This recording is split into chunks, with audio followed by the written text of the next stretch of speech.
Hey guys, welcome back to the channel. Last time I talked about sex and asked you guys on my Instagram to ask me questions, and I'm not done yet, so let's talk about sex, baby! The next question is, was it weird for you going from having sex with a guy to a girl?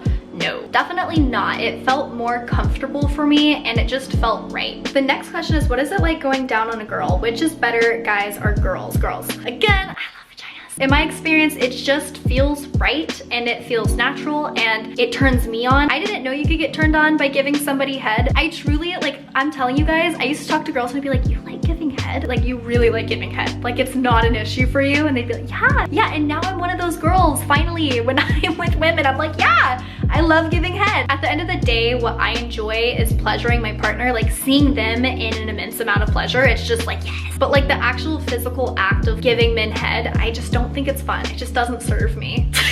Literally, it's not supposed to serve you, bitch. I don't necessarily think there's like a better, it's just what your preference is. There was just a lot of cons to giving men head for me. My jaw used to get like locked a lot and it used to be physically painful, and I could give head to a girl for like hours. Oh, what is it like going down on a girl? Magic. I just think it's more fun because girls typically are more reactive. They're loud and they move and they're beautiful. It's just like a whole show, and guys are loud, like they do their own thing. I just get way more pleasure and get more excited when I see a girl doing it, so yeah.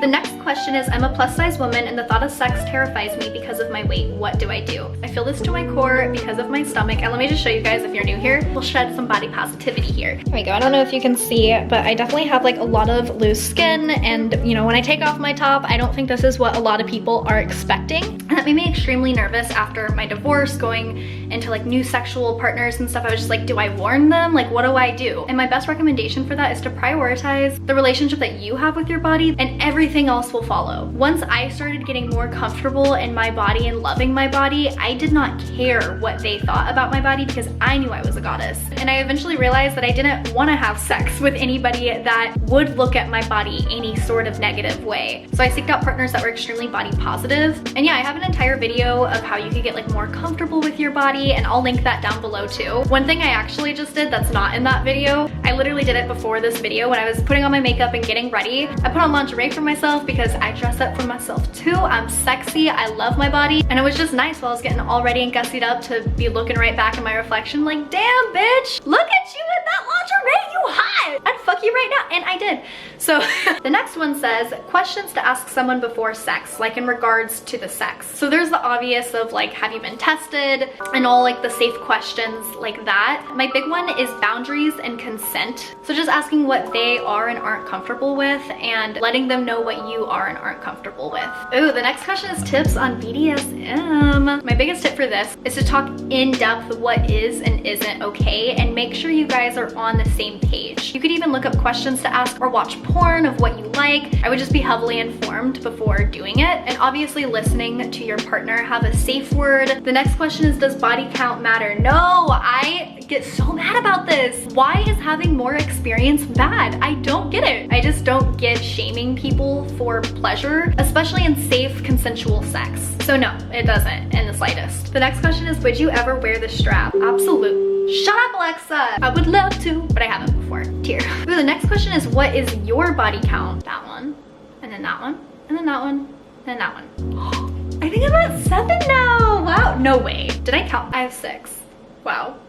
I did the math wrong on that. That's embarrassing. Wait, let me double check. Okay, I lied. We're back at 7. It's 7. The next question is, do most lesbians enjoy penetration or not? Everybody is different. I've met everything in between. Funny enough, I actually had a really hard time with penetration in the beginning of like my sex journey. Is that a sex journey or sex experience? I don't know how to word that. When I first started having sex, I did not really like penetration. It was just really weird for me. It was very uncomfortable. And it wasn't that it just hurt. It did hurt, but it grossed me out. I don't know how to explain it. I remember telling my doctor, who was doing like a vaginal exam because I got pregnant, I told her to go really slow entering me because I get like grossed out and weird about it. And then she was like, how did you get pregnant in the first place? And I was like, how did you get employed here with asking questions like that? Anyway, it is completely normal for whatever you like. Ooh, another penetrative sex question. It is, I still haven't had penetrative sex with my partner of 2 years before. Is that weird? No. Do whatever is comfortable and do not feel pressured by anybody else. Sex is just as much for you than it is for your partner. So make sure you're enjoying it too. and go at your own pace. The next question is, what kind of sex education did you have / wish you had? I had no sex education. Oprah Winfrey taught me about sex. I remember I was like 10, I don't know. I was definitely old enough to know what sex was, and she had like this little girl come on her, not little, she was younger. She was talking about how important it is to have sex education for my age group, basically. And I just remember the little girl saying, yeah, I didn't know that the penis went into the vagina. And I looked at my mom like, what the fuck? You didn't tell me this shit. That thing goes inside you? Like that.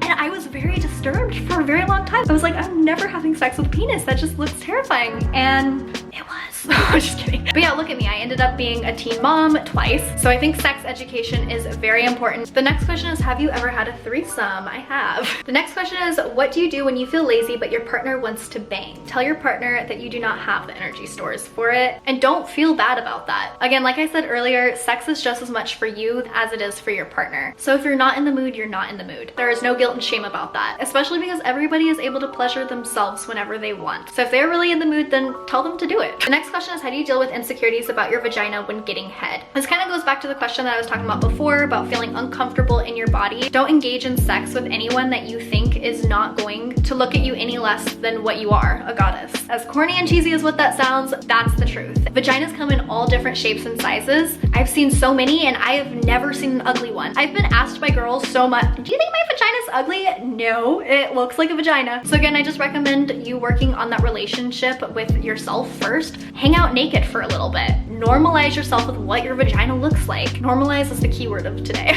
I feel like I've said that a million times, I'm so sorry. The next question is, would you ever have an open relationship where both you and your partner could benefit? Where I'm at now, I wouldn't. I'll never say never to things, like just in general, because look at me, I was married with 2 kids and a whole ass husband, and that's certainly not the case now. So, however, I do think open relationships are super cool. I love the concept. So that is all the questions that I have for today. So yeah, thank you guys so much for watching. Bye. And make sure to check out my Instagram so you don't miss out on another Q&A, because I love this one and I will definitely be doing another one.